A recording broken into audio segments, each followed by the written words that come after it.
In today's video, I'm going to teach you how to create a 301 redirect in WordPress. If you've ever changed a page URL on your website, deleted an old post, or moved content to a new location, setting up a 301 redirect is one of the most important things you can do. A 301 redirect tells both visitors and search engines that a page has permanently moved to a new address. That way, anyone who lands on the old link is automatically sent to the correct page, and you can help preserve your SEO value at the same time. To do this in WordPress, we're going to use a plugin called Redirection. The first thing you need to do is install and activate the Redirection plugin from your WordPress dashboard. Once it's active, you'll have access to a simple interface that lets you manage redirects without needing to edit code or touch your site's server files. This makes it a great option for beginners as well as experienced users who want a faster workflow. After the plugin is activated, go to Tools and then select Redirection. The first time you open it, you'll be asked to complete the setup wizard.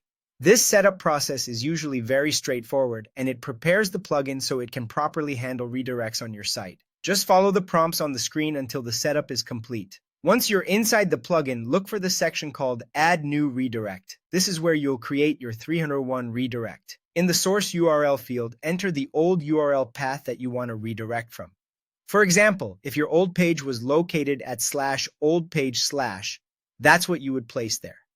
In the target URL field, enter the new URL path where you want visitors to go instead, such as /newpage/. A useful tip here is to double-check both URLs before saving. Make sure the old URL matches the outdated page exactly, and make sure the new URL is the correct destination. Even a small typo can cause the redirect not to work as expected. When everything looks right, click Add Redirect. At that point, the redirect should become active immediately. Now, when someone visits the old page, they'll automatically be taken to the new one. And that's it. That's how to create a 301 redirect in WordPress using the Redirection plugin. It's a quick process, but it can make a big difference in user experience and site maintenance. After setting it up, it's always a good idea to test the old URL in your browser to confirm that it sends you to the correct new page.